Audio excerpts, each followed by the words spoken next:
Над 1000 проекти од програмата на ВМРО ДПМНЕ се директно насочени кон подобрување на економската и социјална положба на граѓаните, истакна во Штип заменик министерката за финансии Гордана Димитриевска-Кочовска. Имаме предвидено зголемување на пензиите, имаме предвидено зголемување на плати во јавната администрација.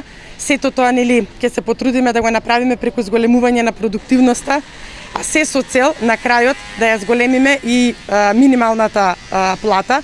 ВМРО ДПМНЕ во идниот 4-годишен мандат ќе даде максимум, за да успееме на економски план. Најмногу ќе дадеме осврт на инвестициите. Во фокусот на програмата на ВМРО е граѓанинот и неговата благосостојба, истакна кандидатот за пратеник на ВМРО ДПМНЕ Иван Јорданов. Нудиме конкретни мерки и проекти за подобрување на економскиот стандард за сите категории на граѓани, од најмладите до највозрастните пензионерите. Заменик министерот за земјоделие пак Цветан Трипуновски пред земјоделците од Чардаклија ги презентираше плановите за развој на земјоделието. Едно од носечките столбови ќе биде инвестиции во водостопанството, затоа што ние не можеме да збориме за рентабилно производство, не можеме да збориме за земјоделско производство ако полињата ни останат суви.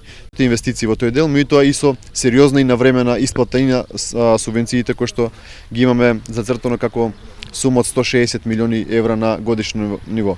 Дополнителни 20 милиона евра годишно во делот од водостопанството за рехабилитација, реконструкција и изградба на нови водоснабдителни системи.